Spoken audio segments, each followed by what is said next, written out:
Our top stories tonight. Benny Meyer gets invited to the X Games. Seth talks about his new project. Patrick is on his way back. Harrow's set to take off again with the World Heli Challenge. And the Meyerhofen Freeski Open are back.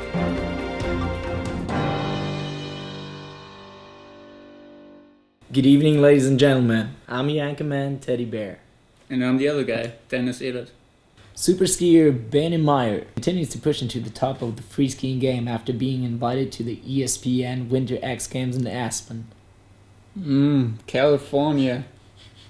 After changing to focus skis, Oscar Sheldon also changed his outerwear sponsor, switching to Sportswear of Sweden, also known as SOS.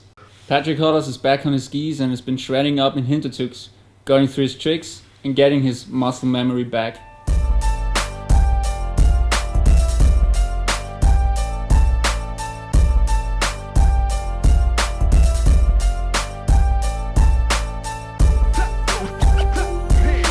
Teddy, where have you been the last 2 weeks, man? I've been trying to call you.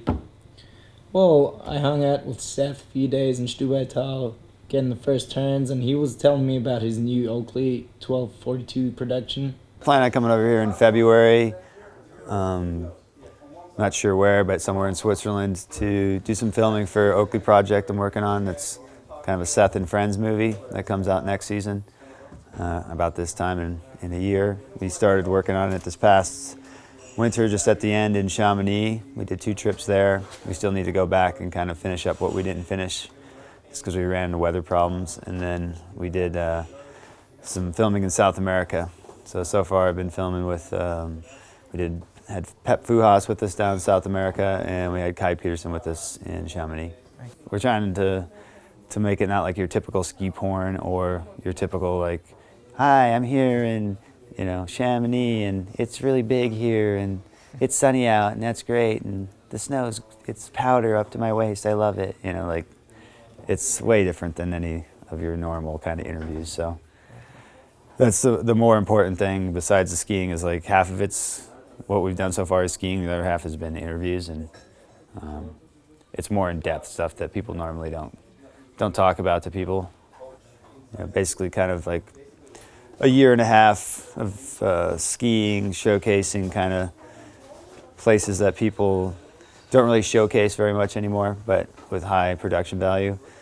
And that's been the real challenge is we've been using red camera and it's really hard to get it around, especially in places like Chamonix where it's key to be light and fast and we're kind of heavy and slow. I was trying to make my name as a skier for years and like never really made it, and then last winter I did a stupid naked front flip overshoot thing and that kind of made my name a bit more famous, whatever.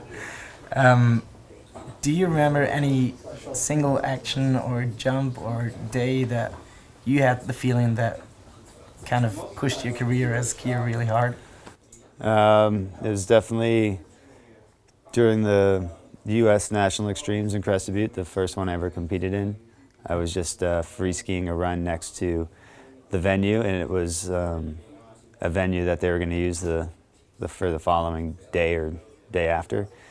And I guess people had been coming through there all day long and stopping or falling and taking forever to get down there. And it was just a run that me and my friends had skied a bunch, and I flashed down through there, and people actually stopped watching the contest to watch me ski down through this spot. And I was just trying to get to the bottom to watch the contest.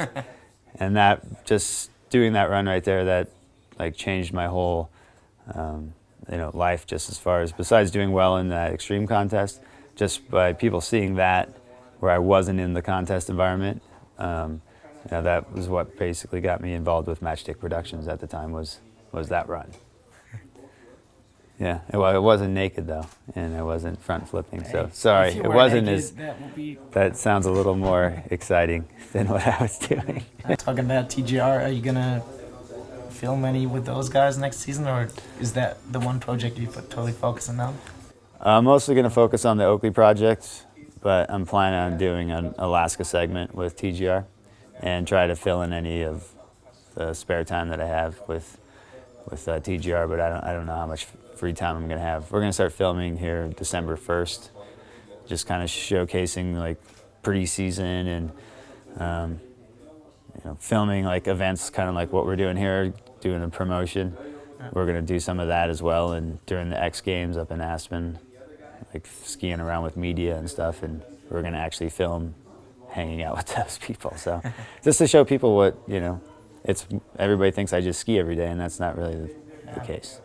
Well, Christmas is just around the corner, and the Downdays News thought it would be a good chance to find out what the world pro skiers have on their wish list for this festive season.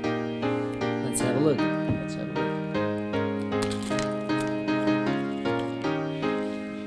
look. Dodo, what do you want for Christmas? Some Redman and Metman and Wu-Tang CDs. A new computer, actually. $100 stocks and yahoo.com. I want more cows. They only have 10 cows now. The new Sarah McLachlan CD.